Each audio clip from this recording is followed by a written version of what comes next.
నమస్కారం Shri fibre news కి స్వాగతం. ముందుగా హెడ్లైన్స్. జిల్లా ఎస్పీలతో ముఖ్యమంత్రి చంద్రబాబు ఉన్నత స్థాయి సమావేశం.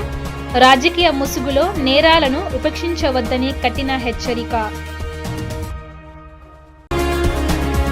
ప్రజల మధ్య వైషమ్యాలు సృష్టించే కుట్రలకు పాల్పడుతున్నారన్న ఉప ముఖ్యమంత్రి Pawan Kalyan. Social media YouTube ఛానళ్ల పట్ల అప్రమత్తంగా ఉండాలని సూచన. వైసీపీ నేత సజ్జల రామకృష్ణారెడ్డి చేసిన వ్యాఖ్యలపై ఘాటుగా స్పందించిన మంత్రి నారాయణ. జగన్మోహన్ రెడ్డికి రాజధానిపై స్పష్టత లేదని వ్యాఖ్య. ఇక డీటెయిల్స్ చూస్తే, శాంతి భద్రతల విషయంలో రాజీ పడొద్దని, రాజకీయ ముసుగులో నేరాలు చేస్తే తొక్కేయండి అంటూ జిల్లాల ఎస్పీలకు ముఖ్యమంత్రి చంద్రబాబు ఆదేశాలు ఇచ్చారు. రాష్ట్రంలో శాంతి భద్రతలు బాగుంటేనే పెట్టుబడులు వచ్చి రాష్ట్రం అభివృద్ధి చెంది ఉపాధి అవకాశాలు పెరుగుతాయన్నారు. రాష్ట్రంలో 14 జిల్లాలకు ఎస్పీలుగా ఎంపిక చేసిన వారితో ఉండవల్లిలోని క్యాంప్ కార్యాలయంలో ప్రత్యక్షంగా మాట్లాడిన ముఖ్యమంత్రి ఇతర జిల్లాల ఎస్పీలు, విజయవాడ, విశాఖపట్నం పోలీస్ కమిషనర్లతో వీడియో కాన్ఫరెన్స్ ద్వారా మాట్లాడారు. నేరాల తీరుతెన్నెలు మారుతున్నాయని అన్నారు. రోజురోజుకు కొత్త సవాళ్లు ఎదురవుతున్నాయని, వాటిని అదుపు చేయాలంటే టెక్నాలజీకి ప్రాధాన్యం ఇవ్వాలని తెలిపారు. సీసీటీవీ ఫుటేజీ లేకపోతే పాస్టర్ ప్రవీణ్ మృతిపై ప్రభుత్వాన్ని నిందించేవారు. నిరసనల పేరుతో కుట్రలు చేస్తే సహించొద్దు. సోషల్ మీడియాలో మహిళలపై అనుచిత పోస్టులు పెట్టే సైకోలపై ఉక్కుపాదం మోపండి అంటూ ఎస్పీలకు ఆయన దిశానిర్దేశం చేశారు. మారుతున్న నేరాలకు అనుగుణంగా పోలీసులు నైపుణ్యాన్ని పెంచుకోవాలని, అధునాతన టెక్నాలజీని అందిపుచ్చుకోవాలని సూచించారు. రాష్ట్రంలో సంక్షేమ ఫలాలు అందిస్తూ అభివృద్ధి దిశగా సుపరిపాలన సాగిస్తున్న తరుణంలో ప్రజల మధ్య వైషమ్యాలు సృష్టించే విధంగా కుట్రలు మొదలయ్యాయని జనసేన అధినేత డిప్యూటీ సీఎం పవన్ కళ్యాణ్ అన్నారు. ఇలాంటి కుట్రలకు పాల్పడే వారి పట్ల అప్రమత్తంగా ఉండాలని ఆయన సూచించారు.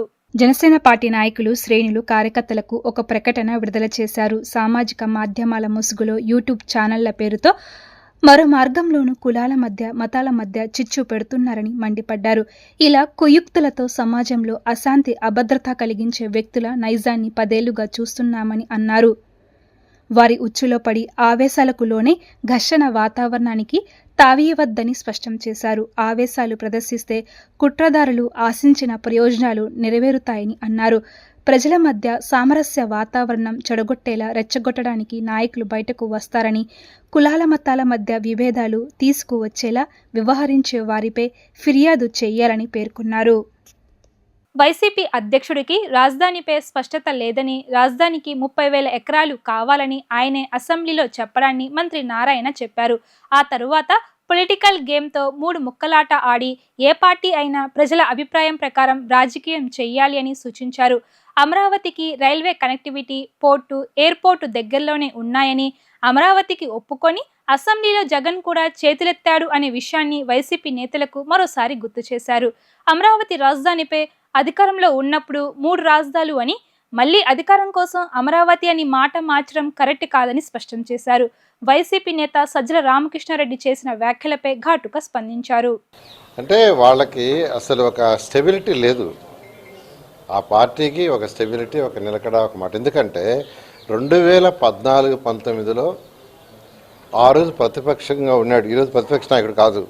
ప్రతిపక్ష నాయకుడిగా ఉన్నప్పుడు అమరావతి క్యాపిటల్ అని ఆయనే స్వయంగా యాక్చువల్గా చెప్పడం జరిగింది. 30,000 ఎకరాలు కావాలనే దాన్ని కూడా ఆయనే చెప్పడం జరిగింది. మళ్ళా 1924 వచ్చేలాగా మాట మార్చారు. ఆయన పొలిటికల్ గేమ్ ఆడి 3 ముక్కలు ఆడాడు. ప్రజలు బుద్ధి చెప్పారు. ఇప్పుడు మళ్ళీ ఏంటంటే ఇక్కడైనా యాక్చువల్గా వాళ్ళ నాయకుడు యాక్చువల్గా ఒకరు చెప్పడం జరిగింది. ఎప్పుడూ నాయకుడికి స్టెబిలిటీ ఉండాలి. ఏదన్నా ఒక డెసిషన్, ఎన్ని మేజర్ డెసిషన్, చిన్న డెసిషన్ కాదు. ఒక రాష్ట్రానికి రాజధాని అంటే అది చిన్న డెసిషన్ కాదు. ప్రజలందరూ అభిప్రాయం తీసుకొని చేయాలా, ఒక వ్యక్తి డెసిషన్ కాదు. అదే మా ముఖ్యమంత్రి గారు ప్రజలందరూ అభిప్రాయం తీసుకొని ఫైనల్గా అమరావతి అయితే ఈ రాష్ట్రంలో ఉన్న కంబైన్డ్ జిల్లాలు 13 ఉంటే 13కి సెంటర్ పాయింట్ అది. అటుపక్క కంబైన్డ్ జిల్లా అయినటువంటి అనంతపురం కానీ, ఇటుపక్క కంబైన్డ్ జిల్లా అయినటువంటి శ్రీకాకుళం తీసుకున్న సెంట్రల్ పాయింట్. ఇక్కడ వాటర్ ఉంది, రోడ్డు నేషనల్ హైవే ఫెసిలిటీ ఉంది, తర్వాత ట్రైన్ ఫెసిలిటీ ఉంది, ఎయిర్పోర్ట్ ఫెసిలిటీ ఉంది, దగ్గరలోనే పోర్ట్ ఫెసిలిటీ ఉంది. వీటిలన్నిటినీ కన్సిడర్ చేసి ప్రజల అభిప్రాయం తీసుకొని మా ముఖ్యమంత్రి గారు రోజు నిర్ణయించారు. దానికి ఆయన కూడా చేతులు ఎత్తాడు అసెంబ్లీలో. ప్రభుత్వం మారంగానే ఆయన ప్రభుత్వం రాగానే మార్చేశాడు. మళ్ళీ ఇప్పుడు ప్రభుత్వం ఉంది కాబట్టి మళ్ళా మాట ఇది కరెక్ట్ కాదు, ఇలా చేస్తే చెప్పాను కదా ప్రజలు ఆ 11 సీట్లు కూడా ఇక్కడ 0 చేస్తారు. అసలు పరిపాలన ఏంటంటే స్టెబిలిటీ ఉండాలా, డెసిషన్ తీసుకునే ముందు ప్రజాభిప్రాయం తీసుకోవాలా, ప్రజా పరిపాలన చేయాలా. అంతేకాని రూమ్లో కూర్చొని ఒక 4 అడ్వైజర్లు పెట్టుకొని వాళ్ళు ఇచ్చే డెసిషన్ ప్రకారం చేస్తే ఇట్నే ఉంటాయి. కాదు సార్, సజ్జల గారి మాటలనే పరిగణలోకి తీసుకోవాలా, జగన్ దీని మీద స్పష్టత ఇవ్వాలనుకుంటారు. అంటే వాళ్ళ పార్టీలో సీనియర్ నాయకుడే కదా. గత 5 సంవత్సరాలు ఏది మాట్లాడినా ఎవరు కౌంటర్ వేసినా ఆయనే సజ్జలు. ఎందుకంటే ఎవరికైనా ఈరోజు నేను మంత్రిగా, మున్సిపల్ శాఖ మంత్రిగా నేను చెప్పానంటే ఖచ్చితంగా పార్టీ దృష్టిలో పెట్టుకుని పార్టీ పరంగా మాట్లాడటం, ప్రభుత్వ పరంగా మాట్లాడటమే. నేను మాట్లాడింది మా ముఖ్యమంత్రి గారు తప్పు అనరు కదా. ఏదైనా ఉంటే మా కరెక్షన్ చెప్తారు కానీ ప్రజలకి నేను చెప్పినా అది బాధ్యతగా చెప్పాలా. ఈరోజు సజ్జలు చెప్పాడంటే వాళ్ళ పార్టీలో బాధ్యతగా చెప్పినట్టే. కాబట్టి వాళ్ళకి స్టెబిలిటీ లేదు, వాళ్ళకి ఏం చేయాలనేది ప్రజాభిప్రాయం తీసుకొని చేయటం ఎప్పుడు. ఎందుకంటే అసెంబ్లీ అనేది ఏంది, రాష్ట్రంలో ఉన్న 175 కాన్స్టిట్యున్సీలో మెజారిటీ కాన్స్టిట్యున్సీ యొక్క వాళ్ళ అభిప్రాయాలు, వాళ్ళ ఆలోచనలు తీసుకొని ప్రజలకు ఉపయోగపడే చట్టాలు చేయటం. అక్కడ చట్టాలు చేసే దగ్గరే చెయ్యెత్తి ప్రభుత్వం బాగానే మళ్ళీ చేయి తీస్తే ఏంది. పరిపాలనలో వేగాన్ని పెంచవలసిన సమయం ఆసన్నమైందని సీఎం చంద్రబాబు అన్నారు. మంత్రివర్గ బృందం ఈ దిశగా సమర్థవంతంగా పనిచేయాలని స్పష్టం చేశారు. అన్ని ప్రభుత్వ శాఖల కార్యదర్శులు, మంత్రులు సమిష్టిగా పనిచేయాలని ఆయన సూచించారు. 5 ఏళ్ల వైసీపీ పాలన సృష్టించిన విధ్వంసం నుంచి రాష్ట్రం ఇప్పుడిప్పుడే కోలుకుంటుందని, ఈ దశలో అలసత్వానికి తావు లేదని ఆయన మంత్రులకు దిశానిర్దేశం చేశారు. మంత్రులతో జరిగిన సమావేశంలో సీఎం చంద్రబాబు పాలనకు సంబంధించిన పలు కీలక సూచనలు చేశారు. ప్రభుత్వ పథకాల అమలుపై ఇప్పటికే కలెక్టర్లు, ఎస్పీలతో మాట్లాడి వివరించినట్లు తెలిపారు. కొన్ని జిల్లాలో స్థూల రాష్ట్రీయోత్పత్తి పెరుగుతూ ఉండగా మరికొన్ని జిల్లాలో తగ్గుతుందని అన్నారు. ఈ ఆర్థిక అసమానతలను సరిదిద్దవలసిన బాధ్యత మనపై ఉందని అన్నారు. పాలనను క్షేత్రస్థాయికి తీసుకువెళ్లేందుకు కలెక్టర్లు, ఇన్ఛార్జ్ మంత్రుల ఆధ్వర్యంలో 7 బృందాలను ఏర్పాటు చేసినట్లు గుర్తు చేశారు. పరిపాలన సామర్థ్యాన్ని పెంచేందుకు అమరావతిలోని CRDA భవనంలో మానవ వనరుల అభివృద్ధి సంస్థను ఏర్పాటు చేయునట్లు తెలిపారు. జగన్మాత కనకదుర్గమ్మ చెంతకు పాటల ద్వారానే చేరుకోగలం అన్న ఆలోచనతో దసరా శరన్నవరాత్రులకు ఏటా సరికొత్త పాటలను సమాజానికి అందించడం జరుగుతుందని సింగర్ శ్రీలలిత తెలిపారు. తాను 2019లో శ్రీలలిత దసరా శరన్నవరాత్రులు సిరీస్ పేరుతో యూట్యూబ్ ఛానల్ ద్వారా అమ్మవారి పాటలకు రూపకల్పన చేయడం ప్రారంభించాను అని తెలియజేశారు. రామర్పాడు రింగ్ రోడ్ వద్ద ఓ ప్రైవేట్ హోటల్లో ఏర్పాటు చేసిన విలేకరుల సమావేశంలో సింగర్ శ్రీలలిత మాట్లాడుతూ తాను 2019లో శ్రీలలిత దసరా శరన్నవరాత్ర సిరీస్ పేరుతో యూట్యూబ్ ఛానల్ ద్వారా అమ్మవారి పాటలకు రూపకల్పన చేయడం ప్రారంభించాను అని తెలియజేశారు. ఈ ఏడాది రామర్పాడు రింగ్ వద్ద అమ్మవారి సెట్ను ఏర్పాటు చేసి సరికొత్త పాటలతో అందరూ అమ్మవారికి దగ్గరయ్యేలా చేయనున్నట్లు చెప్పారు. ఈ ఏడాది తన ప్రయాణానికి MS సుబ్బలక్ష్మి, ముని మనవరాళ్లు ఐశ్వర్య, సౌందర్యాలు తోడు కావడం మరింత బలం చేకూరినట్లు అయిందన్నారు. గత 6 సంవత్సరాలుగా ఈ దసరా నవరాత్రి సిరీస్ నిర్వహించడం జరుగుతోంది. ఈ ఇయర్ 7th ఇయర్ అనమాట. ఈ ఇయర్ ఇంకొక సంతోషకరమైన విషయం ఏంటంటే గ్రేట్ గ్రాండ్ డాటర్స్ ఆఫ్ MS సుబ్బలక్ష్మి గారు, వాళ్ళిద్దరు ఐశ్వర్య అండ్ సౌందర్యాజీ, వీళ్ళిద్దరు కూడా కొలాబరేట్ అవుతున్నారు ఫర్ దసరా నవరాత్రి సిరీస్. మేము ఒక అద్భుతమైన పాట పాడబోతున్నాం అనమాట.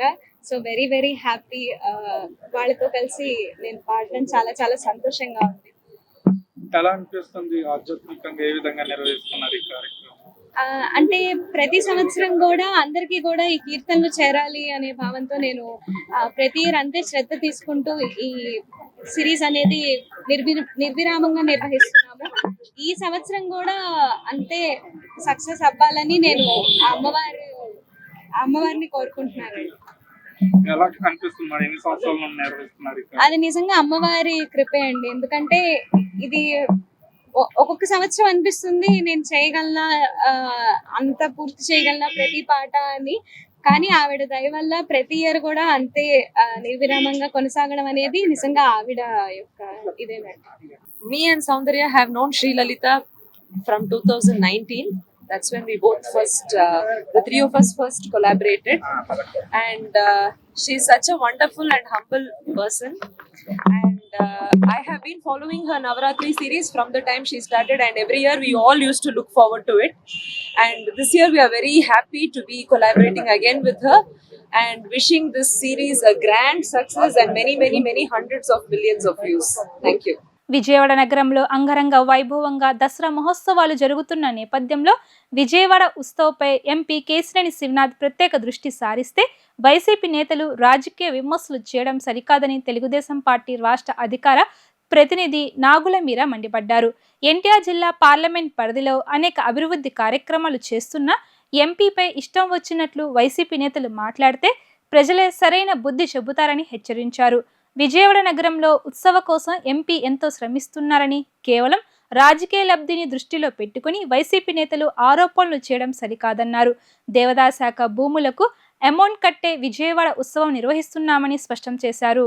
విజయవాడ ఉత్సవం గురించి దేవినేని అవినాష్, వెల్లంపల్లి సీను మాట్లాడిన మాటలు ఎలా ఉన్నాయంటే, దున్నపోతు ఈనిందంటే దూడను కట్టేయమన్నట్టు. అసలు విజయవాడ ఉత్సవం ఎందుకు పెట్టారో అనేది కనీస అవగాహన లేకుండా మాట్లాడుతూ ఉన్నారు.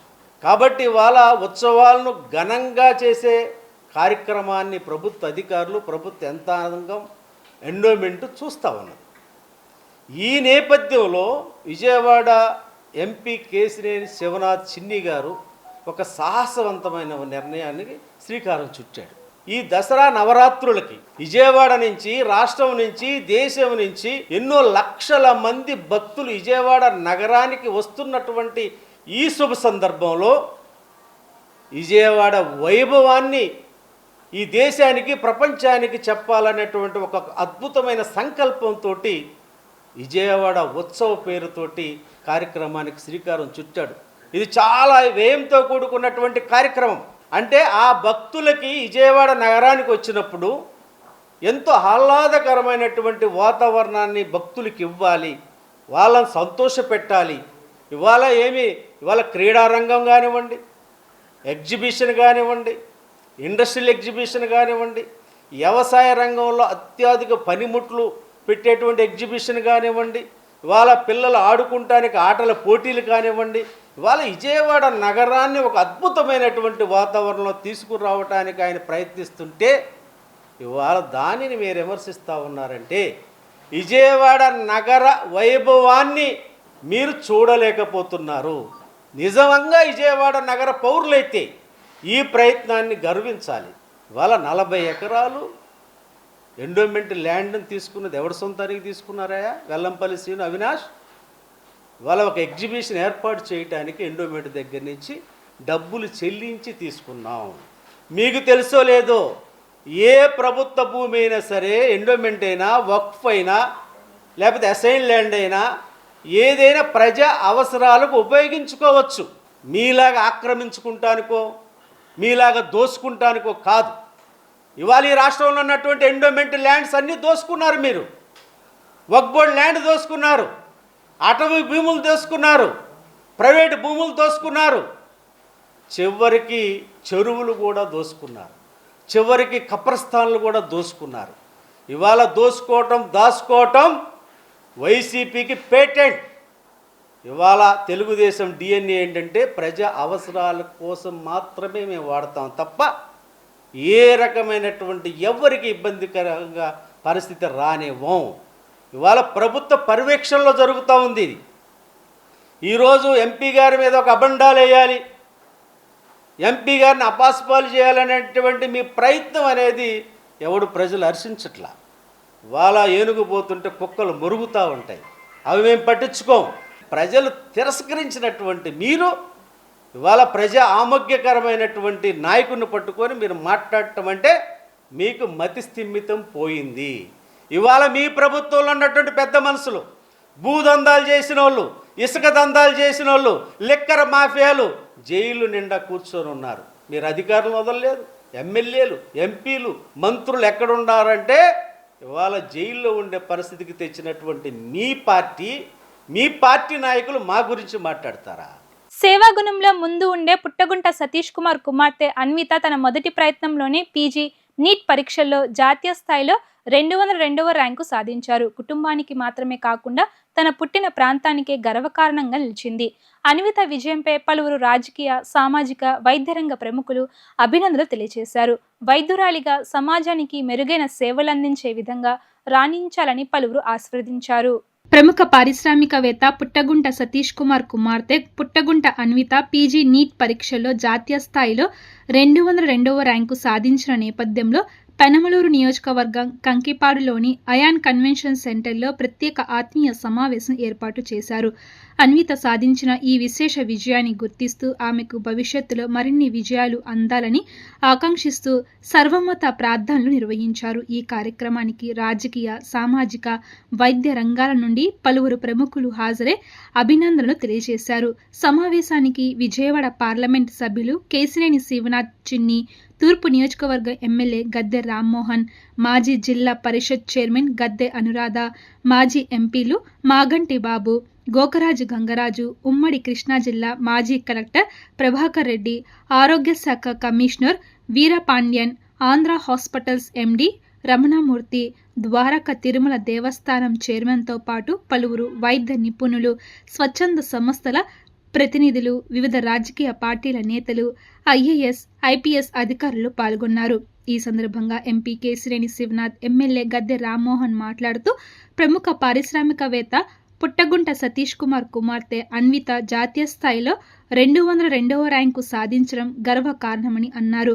వైద్య రంగం భవిష్యత్తులో మరింత ప్రాధాన్యం పొందబోతుందని, అన్విత ఆ రంగంలో రాణించి సమాజానికి సేవలు అందించాలని ఆకాంక్షించారు. తండ్రి చేస్తున్న సేవా కార్యక్రమాలు ప్రజలకు ఆదర్శమని, అదే బాటలో నడిచి మంచి వైద్యురాలిగా గుర్తింపు తెచ్చుకోవాలని సూచించారు. అన్విత విజయం కుటుంబానికి మాత్రమే కాకుండా సమాజానికి కూడా గర్వకారణమని ఆయన అభిప్రాయపడ్డారు. విజయవాడ నగరంలో పుట్టగుంట సతీష్ అనే వ్యక్తి తెలియని వ్యక్తులు చాలా అరుదు. ఎందుకంటే తను చేసే సేవా కార్యక్రమాలు కానీ, తను నిరంతరం ఎక్కడ ఏ కార్యక్రమం ఉన్నా కూడా తను పాల్గొంటూ ఇవాళ ఒక బ్రాండ్ సృష్టించిన సతీష్ గారికి తగ్గట్టు వాళ్ళ తనే అన్విత 202వ ర్యాంక్ ఆల్ ఇండియాలో రావడం చాలా ఆనందంగా ఉంది. ఒక విజయవాడ చెందిన డాక్టర్కి ఇటువంటి ర్యాంక్ రావడం ఆనందమే కాకుండా అందులో నాకు మంచి స్నేహితుడైన సతీష్, నిజంగా ఆయన కళ్ళలో చూస్తే ఆనందం ఇవాళ చాలా ఆనందంగా ఉంది. అందరికీ ఇది విజయవాడ నగరవాసులందరికీ గర్వకారణం. All the best Anvitha. మీ పేరెంట్స్తో పాటు మేమందరం కూడా చాలా ఆనందంగా ఉంది. తప్పకుండా పాప మంచి భవిష్యత్తు ఉంటుంది. తప్పకుండా మంచి డాక్టర్గా కూడా రాణించాలని కోరుకుంటున్నాను. Thank you.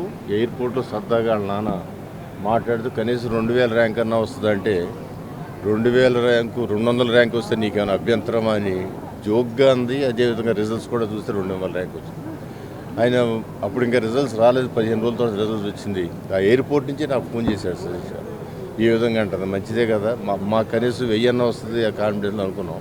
బట్ 2200 ర్యాంక్ రావటం, విజయవాడ బిడ్డ అవటం, మంచి డాక్టర్గా ఇవన్నీ ఇప్పుడున్న మెరిట్లన్నీ చూస్తే రేపు అంత చదువు అయిపోయిన తర్వాత కూడా ఒక ఉన్నతమైన డాక్టర్గా, ఉన్నతమైన విలువల డాక్టర్గా తీర్చిదిద్దబడుద్దని వాళ్ళ నాన్నగారు సతీష్ గారు నిరంతరం చేసే సేవా కార్యక్రమాల్లో మరి ఆ పుణ్యం పాపకి దక్కిందని, ఆ పాప ఆయన పేరు నిలబెట్టేదిగా మంచి దారిలో ఇప్పుడు పీసీలో 200 ర్యాంక్ వచ్చిందండి. ఇక ఆల్మోస్ట్ ఎండుకు వచ్చినట్టే, డాక్టర్గా ఎండుకు వచ్చినట్టే. తర్వాత సూపర్ స్పెషాలిటీ కూడా చేసి అందరికీ సర్వీస్ చేయాలని మేమందరం కూడా గర్వపడే విధంగా డాక్టర్గా తీర్చిదిద్దడానికి మనస్ఫూర్తిగా కోరుకుంటాం. భవానీ ఐలాండ్, బరం పార్క్ వంటి పర్యాటక కేంద్రాలను ప్రైవేటీకరించే ప్రభుత్వ నిర్ణయాన్ని సిపిఎం తీవ్రంగా వ్యతిరేకిస్తుందని సిపిఎం పశ్చిమ నగర కార్యదర్శి బోయి సత్యబాబు అన్నారు.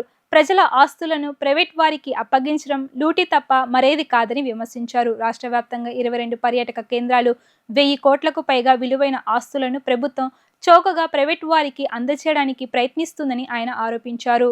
గతంలో అప్పులు తీసుకొని అభివృద్ధి చేసిన ప్రాజెక్టులను ఇప్పుడు నేరుగా కాంట్రాక్టుల రూపంలో అప్పగించడం ప్రజలపై భారమన్నారు.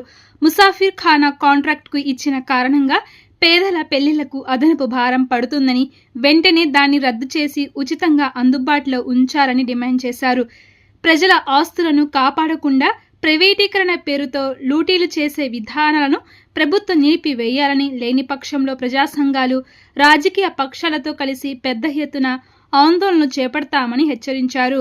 అలాగే బరం పార్కు ఇటువంటి ముఖ్యమైన పర్యాటక కేంద్రాలని మరి మెయింటెనెన్స్ బీఓటీ పద్ధతుల్లో ప్రైవేట్ పరం చేసేదానికి సిద్ధమైంది.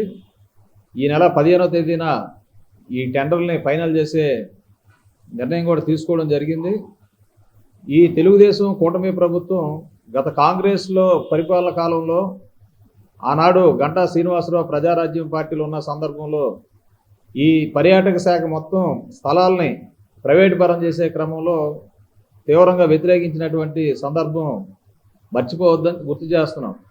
ఆనాడు మరి దేవినేని ఉమామహేశ్వరరావు నాయకత్వంలో తెలుగుదేశం నాయకులు ఈ విజయవాడ నగరంలో కమ్యూనిస్టులతో కలిపి ఈ భవానీ ఐలాండ్ కానీ పున్నమి ఘాట్గా చెప్తున్న బరం పార్కు ప్రైవేటీకరణకు వ్యతిరేకంగా పోరాటంలో పాల్గొన్నారు. అంటే ప్రతిపక్షంలో ఉంటే ప్రైవేటీకరణకు వ్యతిరేకం, అధికారంలోకి వస్తే ప్రైవేటీకరణ చేయడం మీ ఇష్టమా? ప్రజల ఆస్తులు, ప్రకృతి సంపద, టూరిజం స్పాట్లని, మరి దుర్గా మల్లేశ్వర దేవస్థానం సన్నిధిలో ఉన్నటువంటి ఈ విలువైన ఆస్తుల్ని ఏ రకంగా మీరు ప్రైవేట్ వాళ్ళకి ఇచ్చేస్తారు? 33 సంవత్సరాలు లీజ్ అంటారు. మార్కెట్ వాల్యూ బట్టి కాదు, సబ్ రిజిస్టర్ ఆఫీస్ వాల్యూలో కేవలం 1% మాత్రమే ఈ లీజు ఒప్పందం చేసుకోబోతున్నారు. అలాగే 33 సంవత్సరాలు ఈ లీజ్ అగ్రిమెంట్ ఉండబోతుంది. అంటే రాబోయే కాలంలో దీన్ని 99 సంవత్సరాలకు కూడా మార్చుకోవచ్చు. అంటే తరతరాలకు కూడా ఈ లీజ్ అగ్రిమెంట్లని కొనసాగించుకోవచ్చు. భవిష్యత్తులో ఈ టూరిజం స్పాట్లన్నీ కూడా ప్రైవేటు వాళ్ళ చేతుల్లో పెట్టేదానికి కూటమి ప్రభుత్వం సిద్ధం కావడం చాలా సిగ్గు చేయడైన విషయం.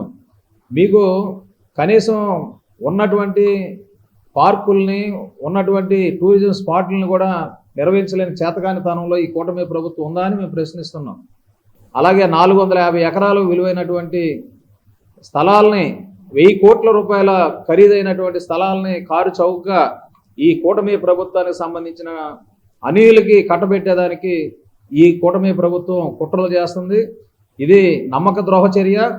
ప్రజల ఆస్తుల్ని కబ్జా చేయడం తప్ప మరొకటి కాదని ఈ సందర్భంగా సిపిఎంగా మేము ఈ నిర్ణయాన్ని వ్యతిరేకిస్తున్నాం. ఈ పర్యాటక కేంద్రాలన్నీ ప్రజలకి అందుబాటులో ఉండే విధంగా ప్రభుత్వం నిర్వహించాలి, పర్యాటక శాఖ ఆధ్వర్యంలో నిర్వహించాలి.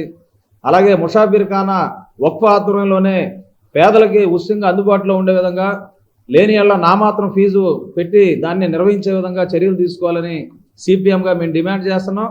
రాబోయే రోజుల్లో ఈ ప్రైవేటీకరణ విధానాలకు వ్యతిరేకంగా కలిసి వచ్చే సంఘాలని, రాజకీయ పక్షాలని కలుపుకొని మేము ఈ పోరాటాన్ని ముందుకు తీసుకెళ్తామని తెలియజేస్తున్నాం.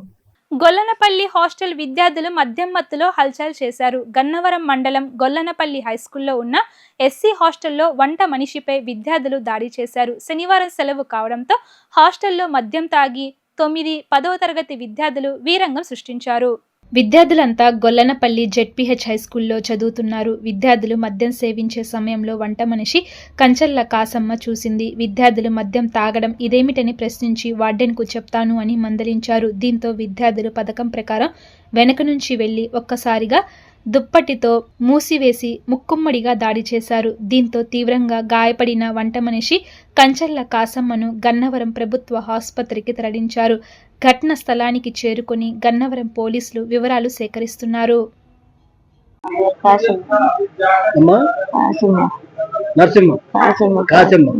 ఏం జరిగిందమ్మా? మీరు హాస్పిటల్కి ఎందుకు వచ్చారు? మీరు ఎక్కడ చేస్తారు? ఏం జరిగిందమ్మా? హాస్టల్లో చేస్తానండి, పని చేస్తానండి. హాస్టల్లో పని చేస్తా చేస్తే పిల్లలిద్దరు ఏదో తాగుతున్నారని పట్టుకున్నారండి. పట్టుకుంటే వాళ్ళు దుప్పట్లు కొమ్మేసేసి పీక తీసుకేసారు. గొంతుకంతా తీసుకేసి నడుము మీద 10-15 మంది కూకున్నారండి. అది అండి అసలు. కేసు పెట్టావమ్మా పోలీస్ స్టేషన్ లో? రాసుకున్నారండి. మీ వార్డెన్ గారి పేరు ఏంటారమ్మా? నువ్వు చేసే వార్డెన్ గారి పేరు? ఏ ఊరు హాస్టల్ అన్నది? ఆ పేర్లు మీ మీద ఇప్పుడు ఎందుకు కొట్టారు పిల్లలు మిమ్మల్ని? ఎందుకు ఏం చేశారు? పట్టుకున్నానండి. మందు తాగుతున్నారని మీరు మందలించారా? ఎక్కడ తాగుతున్నారమ్మా మందు? పైన స్కూల్ పైన, స్కూల్ పైన, హాస్టల్ పైన. హాస్టల్ ఎక్కడ? జ్యోతి అండి. మా అమ్మగారు గొల్లపల్లి జెడ్పీహెచ్ఎస్ స్కూల్ బాయ్స్ హాస్టల్లో చేసింది. మా అమ్మ మధ్యాహ్నం 3ంటికి పిల్లలు కనిపించట్లేదని డాబా పైకి వెళ్ళింది. ఆ క్రమంలో పిల్లలు పైన ముందు తాగుతూ కనిపించారు. ఏంటయ్యా మీరు ఈ పనులు చేయడం అని చెప్పి మా అమ్మ మందలించడంతో ఆ పిల్లలు మా అమ్మ రిటర్న్ మళ్ళీ కిందకి రావడమే దుప్పటి ముసుకేసి ఇట్లా గొంతుకు బిగించి కొట్టడం జరిగింది. మా అమ్మ అరిసినా కానీ వదల్లా. తర్వాత కింద పడేసి నడుము మీద కూర్చుని బాగా గట్టిగా బలంగా లాగి కొట్టడంతో మా అమ్మ స్పృహ తప్పి కింద పడిపోయింది. ఆ క్రమంలో మాకు ఫోన్ చేసింది. ఫోన్ చేయగానే మేము వెంటనే రెస్పాన్స్ అయ్యి మా తమ్ముడు నేను వచ్చాం. రాగానే మాకు ఇలా జరిగింది అని చెప్పింది సార్. అది అందుకని మేము తీసుకొచ్చి పోలీస్ స్టేషన్ లో ఫిర్యాదు చేసి మేము గవర్నమెంట్ హాస్పిటల్ కి తీసుకొచ్చాం. ఒక 10-15 మంది పిల్లలు ఉంటారండి. వార్డెన్ పేరు దానియేల్ అంటే. వార్డెన్ గారు ఏమనలేదండి, సరేలే అని అన్నారు. చూశారు, వస్తున్నారు. పోలీస్ స్టేషన్ కి ఫిర్యాదు చేసి వచ్చామండి. వార్తలు ముగించే ముందు హెడ్లైన్స్ మరోసారి. జిల్లా ఎస్పీలతో ముఖ్యమంత్రి చంద్రబాబు ఉన్నత స్థాయి సమావేశం. రాజకీయ ముసుగులో నేరాలను ఉపేక్షించవద్దని కఠిన హెచ్చరిక. ప్రజల మధ్య వైషమ్యాలు సృష్టించే కుట్రలకు పాల్పడుతున్నారన్న ఉప ముఖ్యమంత్రి Pawan Kalyan. Social media, YouTube ఛానళ్ల పట్ల అప్రమత్తంగా ఉండాలని సూచన. వైసీపీ నేత సజ్జల రామకృష్ణారెడ్డి చేసిన వ్యాఖ్యలపై ఘాటుగా స్పందించిన మంత్రి నారాయణ. జగన్మోహన్ రెడ్డికి రాజధానిపై స్పష్టత లేదని వ్యాఖ్య. ఇవి ఇప్పటి వరకున్న updates. Keep watching Sri fibre news.